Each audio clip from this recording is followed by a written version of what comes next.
Jai Hind students, class 11. In this video I am going to discuss two topics of basis of classification.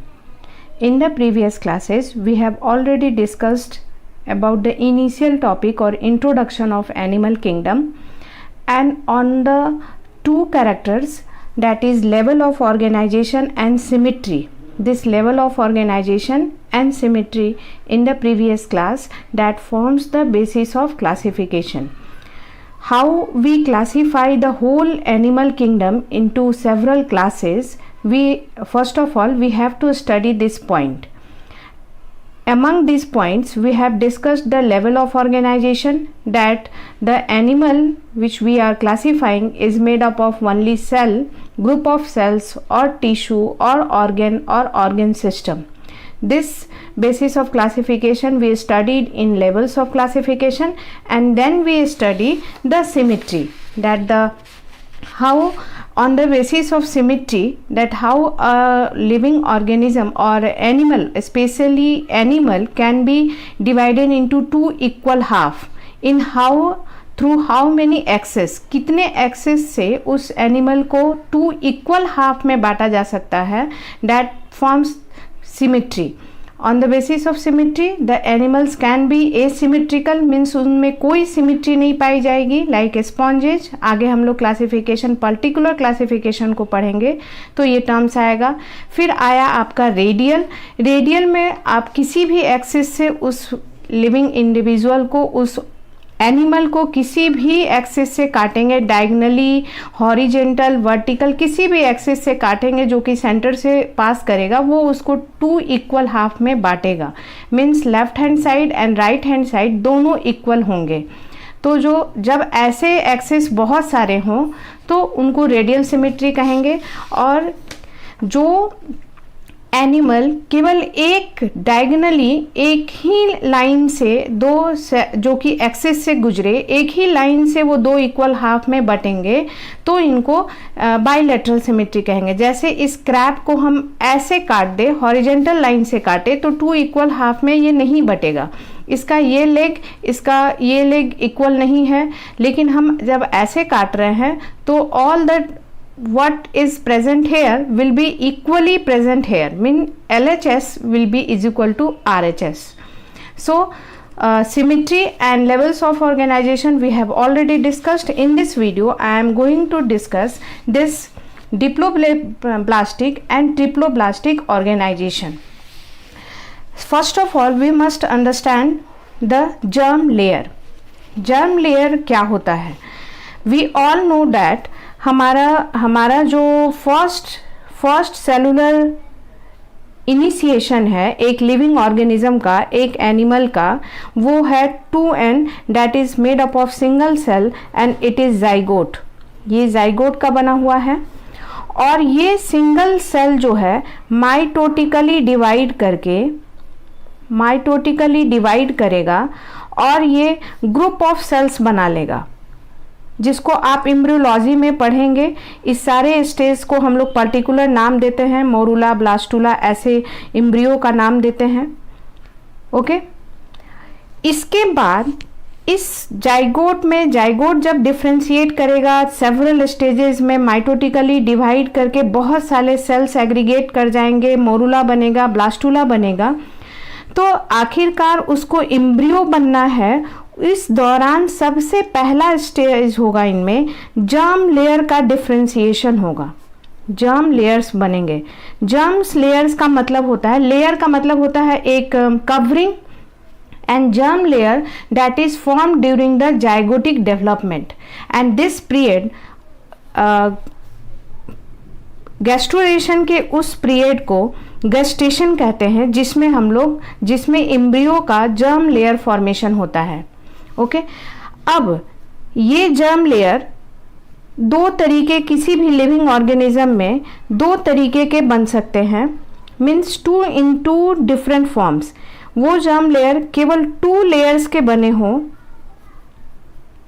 और वो embryo जिसके germs layer 3 layers के बने हों. Means embryo development के दौरान उसका जर्म लेयर 2 लेयर में डिफ्रेंशिएट करे, या वो लिविंग ऑर्गेनिज्म जिसके जर्म लेयर फॉर्मेशन के दौरान 3 लेयर्स में डिफ्रेंशिएट करें। तो 2 लेयर्स का फॉर्मेशन होगा, तो सबसे ऊपर वाले लेयर को हम लोग कहते हैं एपिडर्म एंड नीचे वाले लेयर को कहते हैं इंडोडर्म। ये एम्ब्रियोलॉजी के दौरान हम लोग पढ़ते हैं। इस एम्ब्रियोलॉजी के इस कैरेक्टर को भी हम लोग बेसिस ऑफ क्लासिफिकेशन के लिए यूज करते हैं कि कौन सा लिविंग ऑर्गेनिज्म सिर्फ 2 लेयर का बना हुआ है, means epiderm and endoderm, and कौन सा लिविंग ऑर्गेनिज्म, केवल लिविंग ऑर्गेनिज्म नहीं कहेंगे, एनिमल, स्पेशली एनिमल, एंड कौन सा एनिमल 3 लेयर्स के बने हुए हैं।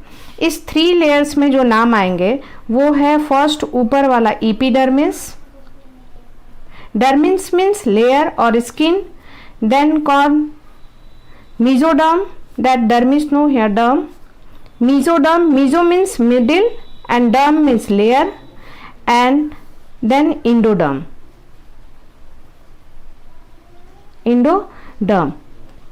ओके ये डायग्राम आप लोगों के लिए बहुत इंपॉर्टेंट है।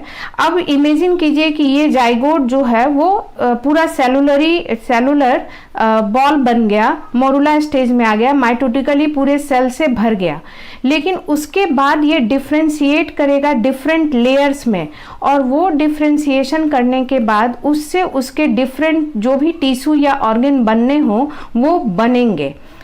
सब जो टिश्यू और ऑर्गन बनते हैं उसके पहले जाइगोट जो है वो लेयर्स में डिवाइड होता है, इनके लेयर का फॉर्मेशन होता है, और फिर वो लेयर डिफरेंट ऑर्गन बनाते हैं, जो कि हायर ऑर्गेनिज्म के केस में आपको याद भी रखना है कि कौन सा ऑर्गन किस लेयर से बना हुआ है।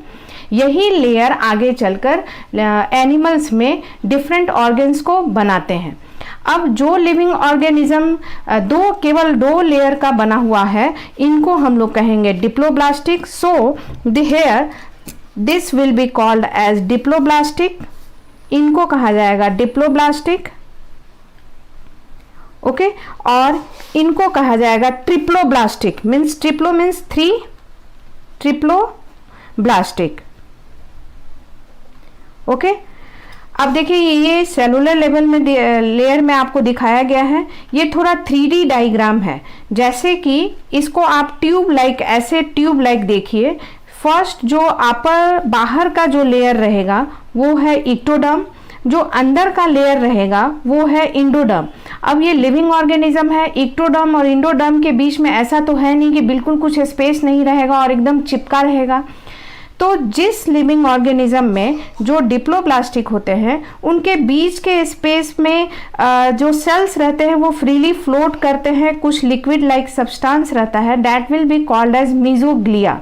इसको हम लोग कहते हैं मीजोग्लिया। इसमें सेल्स फ्रीली इसमें रहते हैं। जब हम लोग स्पॉन्जेज और सेलेंट्रेट्स को पढ़ेंगे तो ये बात पढ़ेंगे कि स्पॉन्जेज को पढ़ेंगे तो इसमें देखेंगे कि वो मीजोग्लिया में कौन कौन से सेल्स प्रेजेंट रहते हैं। So the space between the ectoderm and the endoderm in diploblastic is mesoglea। इससे कभी भी mesoderm से कंफ्यूज नहीं करना, ये mesoglea है space. So and in triploblastic it is ectoderm, it is mesoderm and the last one is endoderm। और यही ectoderm, mesoderm और endoderm बनने के बाद several different organs बनेंगे इसी लेयर से। These are the premature form or the raw material for the formation of different organs। Like ectoderm से skin बनता है, और हमारा ब्रेन नर्वस सिस्टम ectoderm से बनता है। mesoderm से हमारे बहुत सारे इंटेस्टाइनल ऑर्गन बनते हैं। endoderm से हमारा और भी बहुत सारा डिफरेंट ऑर्गन बनता है जो कि हमें पढ़ना है, और नीट एग्जाम के लिए इम्पॉर्टेंट भी है कि कौन से ऑर्गन किस लेयर से बने हुए होते हैं। इनका ऑर्गेनाइजेशन हम लोग ठीक इसी तरह देख सकते हैं। जैसे देखो ये हुआ हमारा, ये एक लेयर हो गया इंडोडर्म का, फिर उसके ऊपर से ये लेयर बन जाएगा मीजोडर्म का, और इसके बीच में जो स्पेस जो रहेंगे वो तुम्हारा रहेगा मीजोग्लियल, एक fluid like substance and freely cells से भरे हुए रहेंगे। These type of organism which has only 2 germ layer during their embryogenesis or during their development, then they are called as diploplastic. and इसी बीच में अगर तीसरा germ layer भी आ जाएगा इनके बीच में, like ये डिफ्रेंशिएट करेगा 3 लेयर्स में, ecto, endo and meso, endo, meso and ecto, 3 germs layer, और ये सब सेल से भरे हुए रहेंगे, सारे सेलुलर रहेंगे। तो इस टाइप के लिविंग ऑर्गेनिज्म में जिसके एम्ब्रियोनिक डेवलपमेंट में 3 जर्म लेयर फॉर्म होंगे, then this is called as triploblastic. अब हम जब पर्टिकुलर लिविंग एनिमल क्लासिफिकेशन को पढ़ेंगे, पर्टिकुलर एनिमल के क्लास को पढ़ेंगे, तो उसमें देखेंगे, उनका कैरेक्टर लिखेंगे कि दे आर डिप्लोब्लास्टिक और they are triploblastic. Okay, we are triploblastic. Then now the second important term that we have to study, remember this diagram, it is very important for exam also. Now the second important term that we have to study and that forms the basis of classification is your coelom. This is coelom. Okay, coelom की बात तभी आएगी जब कोई living organism triploblastic होगा। Okay, diploblastic तक कोई coelom का कंसेप्ट नहीं होता है। जब कोई लिविंग ऑर्गेनिज्म ट्रिप्लोब्लास्टिक होगा, वहीं से सीलोम का कंसेप्ट स्टार्ट होगा। इट मीन्स जिस एनिमल में हम ये कैरेक्टर को लिखेंगे कि दे आर डिप्लोब्लास्टिक, वो उनमें केवल 2 जर्म लेयर हैं, तो उसमें सीलोम की बात ही नहीं होगी और वो एसिलोमेट हो जाएंगे, मीन्स उनमें सीलोम नहीं है। सीलोम का कंसेप्ट उसी एनिमल से आएगा जिस एनिमल की शुरुआत, जो एनिमल्स ट्रिप्लोब्लास्टिक हैं। अब देखिए, एनिमल्स ट्रिप्लोब्लास्टिक हुए मीन्स एनिमल में 3 जर्म लेयर का फॉर्मेशन हुआ। ओके, अब ये जो 3 जर्म लेयर है, आप देखो ऐसे कि ये इंडोडर्म बना था, फिर ये इक्टोडर्म बना था और इस बीच में मीजोडर्म आ गया था। ओके, इस बीच में मीजोडर्म आ गया था। ये सभी एम्ब्रियोनिक डेवलपमेंट में आप लोग अगर एम्ब्रियोलॉजी एक्सप्लेन करके पढ़ेंगे तो उसमें ये कंसेप्ट आएगा। ओके, ये ब्लैक वाला मीजोडर्म है। अब क्या होगा, सीलोम का कंसेप्ट मीजोडर्म से आएगा और सीलोम जो है वो टोटली मीजोडर्म से बना हुआ है, घिरा हुआ है। सीलोम का मतलब होता है कैविटी। अब बताओ कि इस रेगुलर जो स्किन का जो रेगुलर सेल का लेयर है, इसमें कैविटी कैसे बनेगी? ये यहाँ से बीचों बीच ये जो मीजोडर्म है वो फटेगा, तब तो वो ब्रेक होगा, तब तो टर्न होगा, टीयर अप होगा बिल्कुल मिडिल से। तब क्या होगा, मिडिल से अगर हम इसको सेपरेट करेंगे, ऐसे स्प्रेड करेंगे, तो इधर भी एक लेयर मीजोडर्म का होगा और इधर भी एक लेयर मीजोडर्म का होगा, तो और बीच में एक कैविटी बन जाएगी। True coelom is the cavity that is formed by mesoderm and lined by mesoderm। मतलब उसके दोनों तरफ, इस तरफ और इस तरफ, इस कैविटी के दोनों तरफ मीजोडर्मल लेयर होंगे और कैविटी जो बनी हुई रहेगी वो मीजोडर्म से ही बनी रहेगी। मीजोडर्म के स्प्रेड होने के कारण, ब्रेक होने के कारण, बीच से टर्न होने के कारण ये कैविटी बनेगी। हूबहू जैसे इमेजिन करो कि ये मेरे पास ऐसा एक ये मीजोडर्मल लेयर था। ओके, इस मीजोडर्मल लेयर को मैं ऐसे ली और बीच से इसको स्प्रेड की। ओके, बीच से इसको स्प्रेड की, ऐसे बीच से ऐसे स्प्रेड की। अब देखो ये जो बन गया, ये जो बना, दिस इज कैविटी। और बना कैसे? इसके ऐसे फटने से, टीयर होने से। तो ये बीच की जो बन गई space, this is cavity and these layers is called, and these layers are mesodermal layer, और इस कैविटी को हम लोग कहेंगे सीलोम। सोचो अगर सीलोम नहीं बनता तो क्या होता? हमारी जो बॉडी है उसमें लीवर है, लंग्स हैं। हमारी बॉडी कैसे जाती है? ये आपका ओइसोफेगस जाएगा, फिर ये आपका ओइसोफेगस जाने के बाद ये स्टमक जाएगा, फिर यहाँ लीवर है, फिर लीवर के बाद आपकी इंटेस्टाइन ऐसे मुड़ी हुई है, फिर यहाँ किडनी है नीचे। तो आखिर पूरे जो बॉडी ऑर्गेनाइजेशन है वो केवल लेयर्स से भरे होते, कंप्लीट पैक ऑफ सेल्स होते, तो आखिर इन ऑर्गन को रखने का जगह, हैंग होने का जगह कहाँ मिलता? इनको स्पेस चाहिए रहने के लिए, हैंग होने के लिए, बॉडी में हैंग होने के लिए इनको स्पेस चाहिए। वो स्पेस बना, वो जगह बना by the sizzling of, means by the breaking of, tearing of mesoderm layer into a cavity which makes the space for the internal organs, and this space को हम लोग कहते हैं sinuses. This space is called as sinuses or cavity, and इसी cavity को हम लोग कहते हैं सीलोम। मीन्स ट्रू सीलोम की हम बात करेंगे, will be formed by a mesodermal layer, this black middle layer mesodermal layer, and by the tearing and the sizzling of this mesodermal layer, इनके बीच से टीयर होने के कारण, and lined by both side mesodermal layer. Okay, this is true coelom. अब कभी कभी क्या होता है, किसी किसी ट्रिप्लोब्लास्टिक में ये जो मेसोडर्मल लेयर है वो कंप्लीट मिडिल पोर्शन से टीयर नहीं होते हैं, ब्रेक नहीं होते हैं। जैसे ये एक मेसोडर्म है जो कि कंप्लीट, देखो चारों तरफ से ये आपका ब्रेक हो गया और बीच में कैविटी बनाएगा, ये बीच में कैविटी बनाएगा, then it is called as true coelom.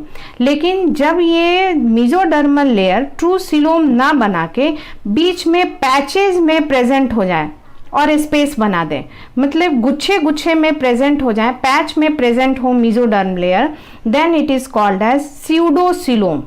Okay, not true coelom, pseudo means false coelom. So when the coelom is present, when the mesoderm layer is present in form of patches like this, यहाँ पे देखो ये ectoderm हो गया, ये endoderm हो गया, और यहाँ पे ये जो कंप्लीट मेसोडर्म का लेयर नहीं है, ये पैचेस में प्रेजेंट है, then it is called as pseudocoelom. और आप यहाँ पे देखो ये कंप्लीट ब्रेक हो गया है, बीच से आपका जो होता है टीयर हो गया है, और टीयर होने के बाद, फटने के बाद, ये बीचों बीच ये भी एक मेसोडर्मल लेयर बना है, ये भी एक मेसोडर्मल लेयर है, और आउटर भी ये मेसोडर्मल लेयर है। मीन्स ये जो कैविटी बनी है ये दोनों तरफ से मेसोडर्मल लेयर से लाइंड है। Okay, then it is called as true coelom. Means it is true coelom, coelomate, it is pseudocoelomate and it is acoelomate, means coelom है ही नहीं। और all the diploblastic are also called acoelomate, क्योंकि उसमें तो coelom की बात ही नहीं होगी, वो उनमें कोई कैविटी फॉर्मेशन नहीं होता है, क्योंकि coelom वहीं बनेगा जहाँ से third germ layer that is mesoderm की बात होगी, because the coelom is the cavity which is formed by mesoderm and lined by mesodermal layer. So here it is animals possessing coelom are called as coelomate, like annelids, mollusks, arthropods, echinoderms, hemichordates, chordates, and animals which possess pseudocoelom are called as pseudocoelomates, like Aschelmanthus, and animals in which the body cavity is absent are called acoelomate, and these are platyhelminths. And in diploblastic there is no concept of coelom. So one by one, when we will read the animal classification and the particular class, we have to mention these characteristics on one by one, that what is their cellular organization, means they are cellular or tissue level or organ level or organ system. What is their symmetry, means they are radial or bilateral or asymmetrical. How their blood circulation takes place, it is open type or closed type. Okay, and how they are in the concept of coelom, they are acoelomate or pseudocoelomate or coelomate. Segmentation and notochord I will discuss in the next video. Okay, thank you.